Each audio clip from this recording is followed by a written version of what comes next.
yang sikap. Ngerti ini? Jadi saya mau mengajarkan ciri-ciri makhluk hidup. Ya, berarti yang saya mau isikan sebagai tujuan saya mengajar ini supaya yang saya ajarkan itu dia mengerti, dia bisa membedakan mana makhluk hidup, mana yang bukan hidup. Di antaranya. Ya. Kemudian dengan saya mengajar ini harapannya hatinya anak-anak itu apa? Apa yang terbangun, yang tercipta di hatinya kalau dia sudah tahu ini. Nah. Ya. Misalnya ini memiliki keyakinan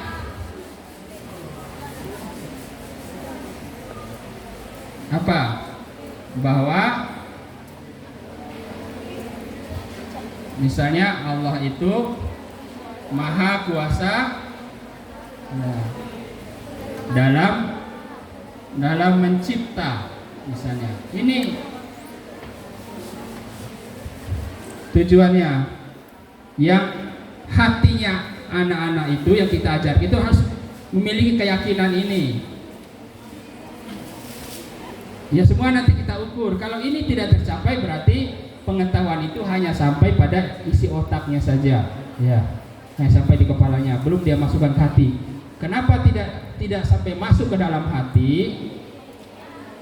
Karena kamu belajar itu melihat, mencatat, tidur sebentar, tidak sempat kamu menelaah, mengolahnya di dalam otak, hanya disimpan sebagai informasi biasa. Nah, kemudian psikomotornya, keterampilannya.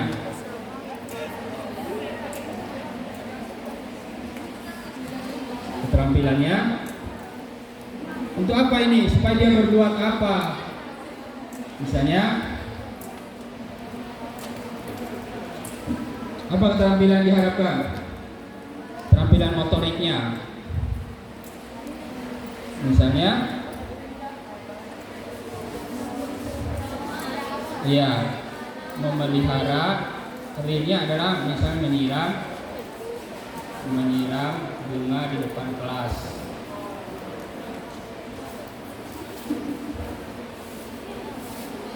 Merawat tanaman.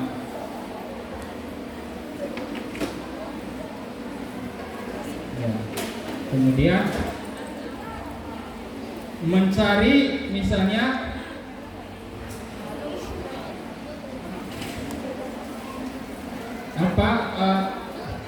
tanaman yang mahal harganya. Yang mahal harganya, tanaman atau bunga. Nah, ini sudah otaknya jualan online ini.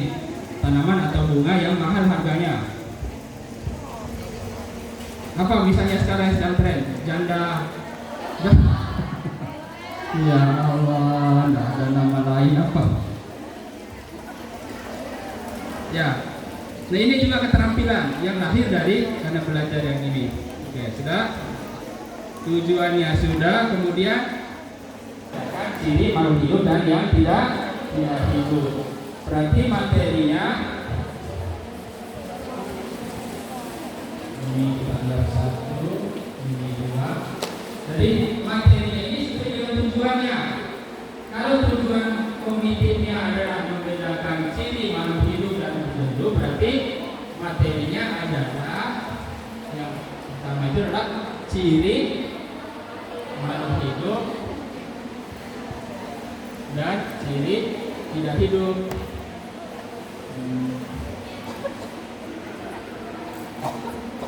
Misalnya ada nomor 2,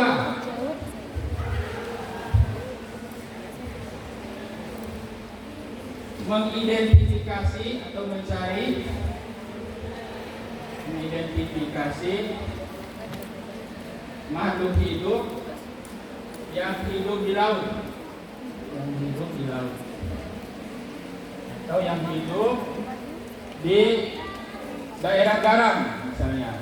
Nah, di laut aja lah yang gampang dulu, di laut. Nah, berarti materi yang kedua adalah apa yang kedua? Ini kan tujuannya, bunyi tujuannya mengidentifikasi. Lihat yang pertama. Tujuan yang pertama, kognitif membedakan ciri-ciri makhluk hidup dan yang tidak hidup.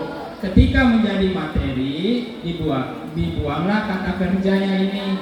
Buang. Tinggal ya. Nah, ciri-ciri itu namanya materinya. Karena di dalam tujuannya itu ada kata kerja. Namanya kata kerja operasional, fiilnya di sini. Kemudian ada materinya. Nah, yang belakang masih ada lagi tapi cuma sampai sini. Ya. Jadi materinya diambil dari tujuan itu. Jadi misalnya mengidentifikasi makhluk hidup yang hidup di laut. Berarti sini apa materinya? Ya, makhluk hidup di laut. Nah, sudah. Cara atau metodenya. Metode pembelajaran namanya ya. Pembelajaran.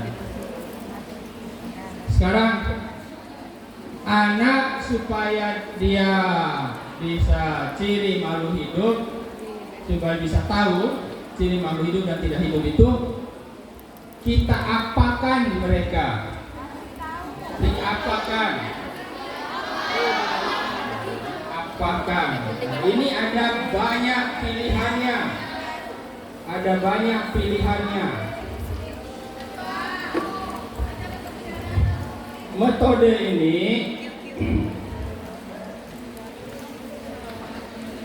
ada banyak pilihannya. Yang pertama, langsung dikasih tahu. Langsung dikasih tahu, ini namanya metode ceramah.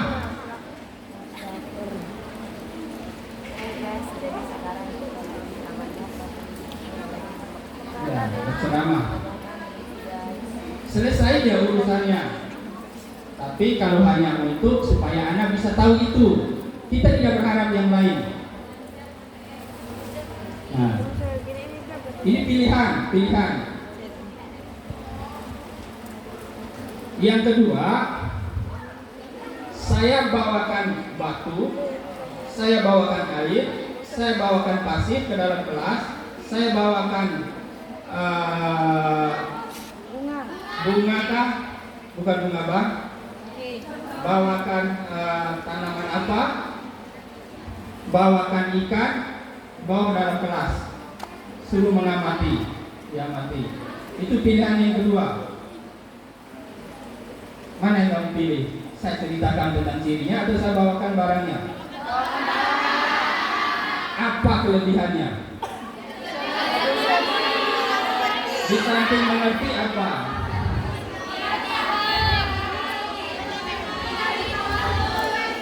Iya, bisa dipahami. Mana yang lebih banyak manfaatnya? Kamu kasih tahu atau kamu ceramahkan atau kamu bawakan barangnya? Bawakan barangnya. Ada guru biologi di SMA Negeri 1 Surabaya. Bersama saya dengan tuan guru dulu, kami tokoh lingkungan hidup waktu diundang ke Malang, ada kegiatan itu pula pilihan-pilihan Indonesia itu. Pas studi lapangan, setelah selesai di kelas, studi lapangan keliling, satu mobil itu ada di 7-10 orang, kami satu dengan mami tuan guru bersama ibu ini guru biologi SMA Negeri 1 Surabaya.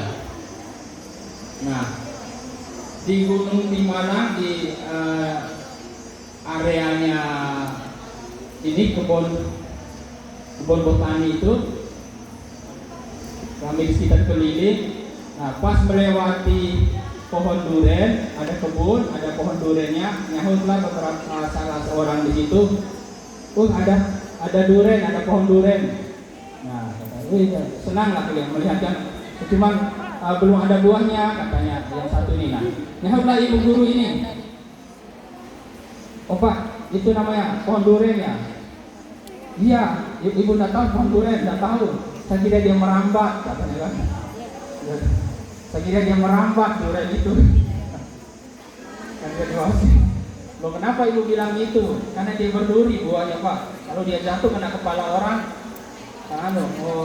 ya benar juga logikanya. Tapi kan kenyataannya pohon durian kan tidak merambat kan gitu. Nah, ya jawab lagi sama yang teman dia nanya ini. Ya sama aja Bu. Kalau menjalan kan diinjak buahnya, ada kaki yang sakit. Gitu. Nah ini guru biologi yang belajar alam dengan diceritakan, ya, dengan diceritakan. Mana yang bagus tadi? Iya, bukan praktek bukan metodenya, tapi namanya. Jadi kita bawakan barangnya, bawa ke kelas. Itu namanya misalnya discovery. Kan ada di TV itu kan discovery acaranya, ya, discovery. Dan ini, nah kalau kamu nanti kuliah di pendidikan nanti ada penjelasan lebih jauhnya. Ini Brunner namanya, yang namanya. Ini belajar dengan penemuan, belajar dengan penemuan.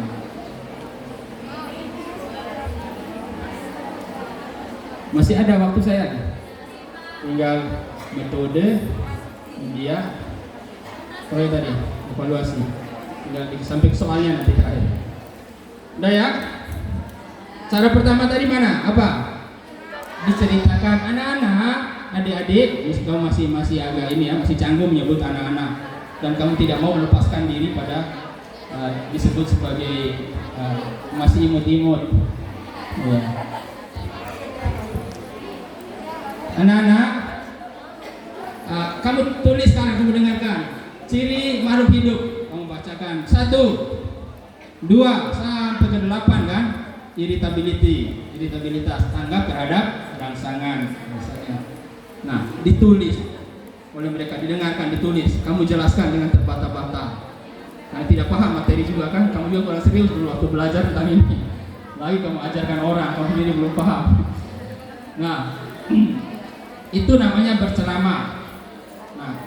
Dalam kondisi kamu tidak bisa, belum mampu menjelaskan, karena satu juga usia, yang kedua juga ilmu keguruanmu juga belum lengkap, mental juga belum terlatih untuk tampil di depan, maka yang paling aman adalah bawa barangnya ke sini. Kamu tidak perlu banyak ngomong, yang ngomong itu adalah barangnya. Kamu catat apa yang ada di depanmu, nanti kamu presentasi, itu paling. Tapi kalau siapkan namanya lembar kegiatan siswa atau LKS, lembar kerja siswa, ini hubungannya. Kalau berceramah tidak ada LKS-nya. Kalau selain ceramah ada LKS-nya. Apa LKS itu? Lembar di mana siswa itu belajar mencari pengetahuan atas panduan yang ada di sini di bawah arahan guru. Pengetahuan ditulis di situ di dalam LKS itu. Nah, yang berikutnya sama, untuk tujuan yang sama ini 1 dan 2. Ya, ini cara pertama, ini cara kedua, cara ketiga.